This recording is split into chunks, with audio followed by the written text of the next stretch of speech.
Mungkin Anda adalah salah satu dari banyak orang yang telah berlatih dengan keras hanya untuk menemukan bahwa hasil latihan itu tidak bertahan lama. Bahkan bisa jadi sekarang sudah hilang sama sekali. Ya, kita belajar, kita paham, dan bahkan kita setuju dengan semua insight yang kita dapatkan. Tapi ketika kembali ke realita kerja, meeting, target, tekanan, distraksi, maka semua itu perlahan memudar. Kita kembali ke pola lama. Cara berpikir lama, cara ngambil keputusan yang sama seperti sebelumnya, seolah-olah apa yang kita pelajari lewat aja, tanpa pernah menetap. Dan disinilah kenyataan yang sering luput kita sadari. Masalahnya bukan pada ilmunya, tapi pada sistem diri kita yang tidak siap menampung perubahan itu.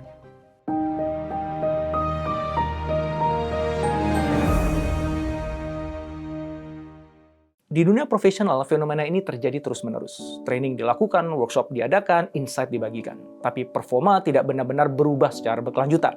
Kenapa? Karena yang berubah hanya pengetahuan, bukan struktur kesadarannya. Kita mengira belajar itu cukup, padahal enggak. Karena manusia bukan sekedar makhluk yang menyimpan informasi. Kita adalah makhluk yang hidup dalam konteks. Cara kita berpikir, merasa, dan bertindak sangat dipengaruhi oleh lingkungan di mana kita berada. Ketika kita berada di ruang belajar, semuanya terasa lebih mudah, fokus meningkat, distraksi berkurang, emosi lebih terbuka. Kita berada dalam kondisi terbaik untuk berubah. Tapi begitu kita kembali ke dunia kerja yang penuh tekanan dan kompleksitas, konteksnya jadi berubah. Dan tanpa sadar, diri kita ikut berubah.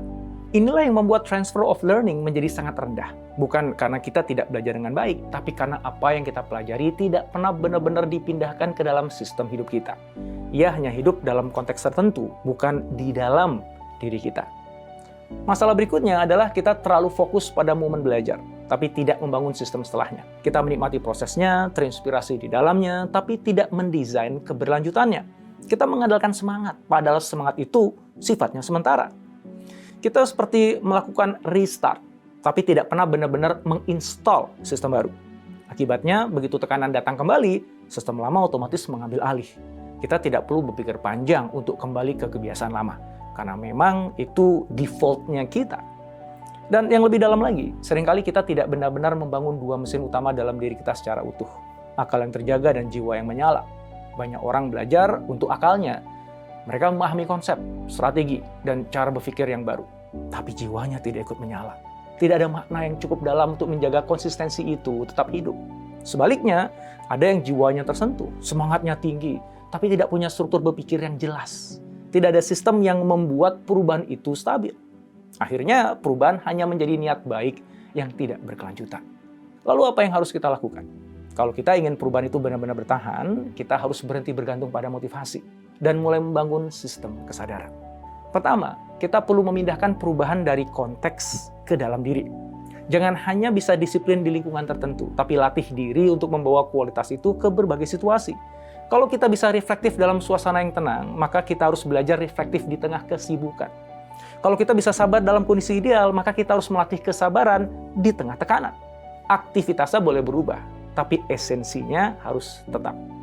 Yang kedua, kita perlu membangun sistem kecil yang konsisten. Bukan perubahan besar yang heroik, tapi ritual sederhana yang diulang. Jeda harian untuk berpikir, refleksi mingguan, kebiasaan sadar dalam mengambil keputusan.